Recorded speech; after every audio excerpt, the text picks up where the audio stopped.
Miami-Dade will soon have a sheriff rather than a police director. So we reached out to both candidates to get their reaction to the Tyreek Hill video. They both currently have ties to the Miami-Dade Police Department.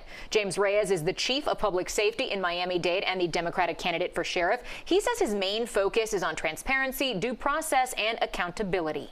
I saw the video on Sunday shortly after it occurred. Obviously, we were all concerned with what we saw, and that's why we took the swift action that we took after reviewing the video. I think it's an opportunity for us to have very difficult conversations with our community in terms of what their expectations are and how we could better serve them, but also an opportunity internally in terms of setting clear expectations as to what the performance should look like in such an incident and how we move forward together.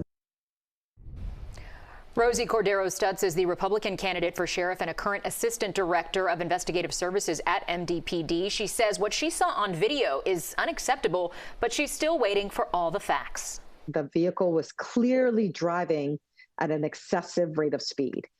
And the vehicle has very dark tints. Everyone who has seen any of the videos can see that.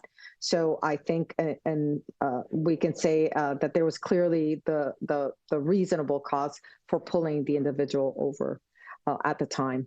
Again, it's very hard for me knowing as someone who was actually in an internal affairs, that there is a process. We need to gather all the facts and not jump to conclusions without gathering all of it. I know that there's things that occurred here that I'm unhappy with, that I will not stand for, that I stand very much against. This is the second time in recent months the actions of Miami-Dade police at or around Hard Rock Stadium have made national headlines. Earlier this summer, the department was blasted for its handling of security at the Copa America final. Reyes and Cordero-Stutz will face off in the general election on November 5th. Whoever wins will become Miami-Dade County's first sheriff in nearly 60 years. Always alerting, always tracking. This is Next Weather.